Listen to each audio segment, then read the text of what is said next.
Chapter 27. Diverging Paths.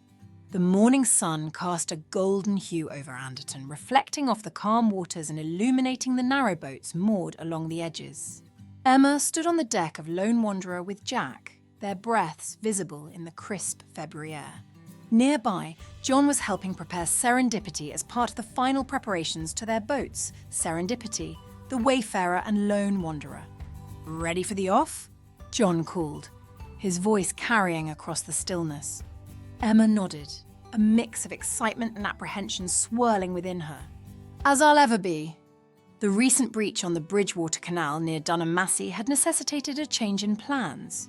While Emma would continue her journey south towards London, John and Jack had devised an alternative route to navigate around the closure.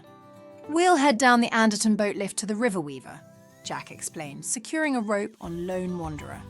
From there, it's onto the Manchester Ship Canal and back up to rejoin the Bridgewater Canal in Manchester. Emma envisioned their path, descending the historic Anderton boat lift, a marvel of Victorian engineering that lowers boats 50 feet from the Trent and Mersey Canal to the River Weaver, then navigating the expansive Manchester Ship Canal, which runs parallel to the Bridgewater. It was a detour, but a feasible one.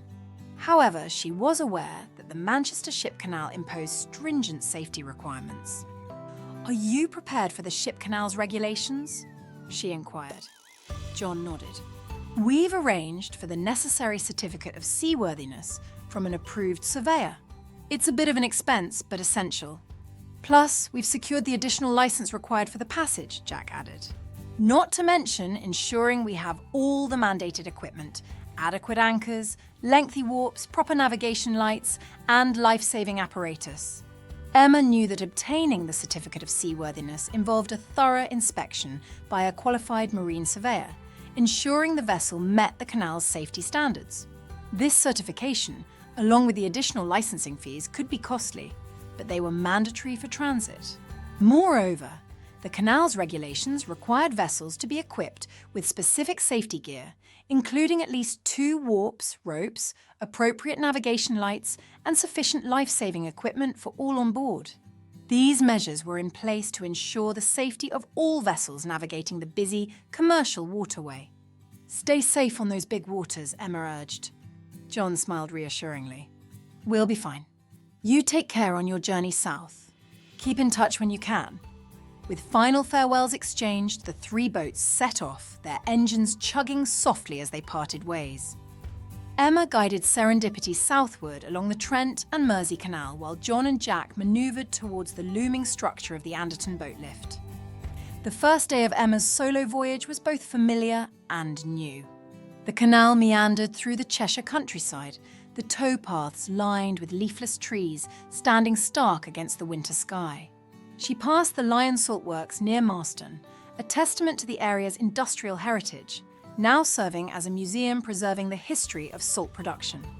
As evening approached, Emma moored Serendipity near the village of Middlewich.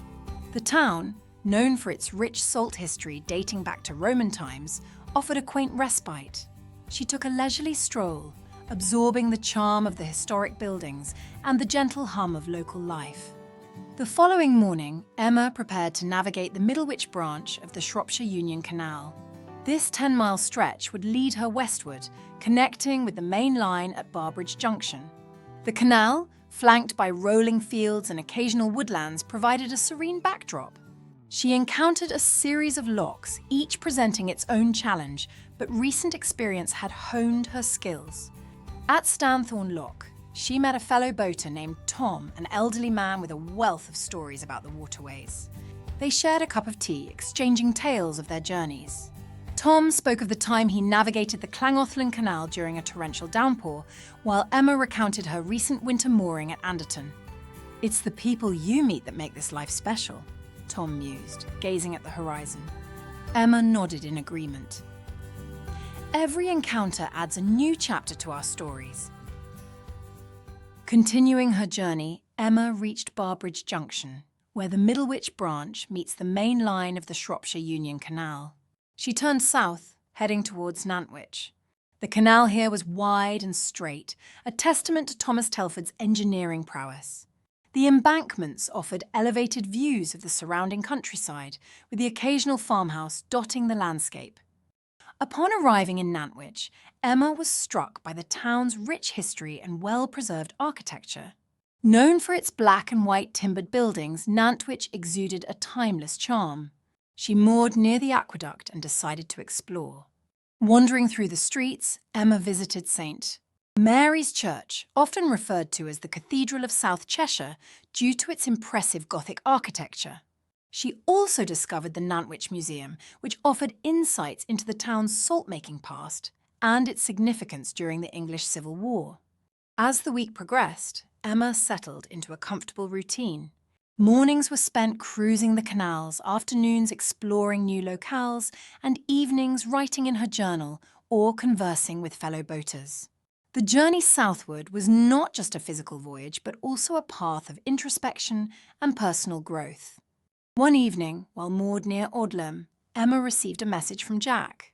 He and John had successfully navigated the Manchester Ship Canal and were now back on the Bridgewater Canal, making their way towards their destination. Relief washed over her, knowing her friends were safe. As she penned a reply, Emma reflected on the interconnectedness of their journeys. Though their paths had diverged, the waterways had a way of bringing people back together. With a renewed sense of purpose, she looked forward to the adventures that awaited her on the route to London. Outside, the canal waters glimmered under the moonlight, whispering promises of the miles yet to come. Tomorrow she would continue onward, embracing the ever-unfolding story of life on the water. Thank you for watching Diverging Paths. If you enjoyed this chapter of Emma's Canal Chronicles, be sure to give it a like and subscribe for more peaceful journeys along the waterways. There's always another story waiting just around the bend. And if you love a good thriller, dive into the Evelyn March AI espionage series, where secrets unravel, danger lurks, and intrigue awaits. 6 thrilling audiobooks are already published. Discover them now at www.emmanserendipity.co.uk and enjoy storytelling wherever you go. See you next time for more reflections from the towpath. The world is on the brink of collapse. Step into the next electrifying mission in the Evelyn March espionage series. Mile 6 operative Evelyn March returns, joining forces with the fearless Callum Drake and cyber intelligence expert Priya Sharma to take on their most dangerous adversary yet, Alethea Prime, an AI intelligence capable of reshaping reality itself. From the covert corridors of Mile 6 to the hidden enclaves of Geneva and the cyberwar zones of Berlin, they must race against time to stop the Horizon Initiative, a secretive faction pushing the world toward AI governance. But lurking in the shadows is Vice, a former operative who knows every move they'll make because Alethea is always one step ahead. Packed with high-stakes espionage, cyber warfare, and relentless action, the Horizon Gambit is the must-read thriller of the year. Delivered on a reusable 1 GB USB memory stick,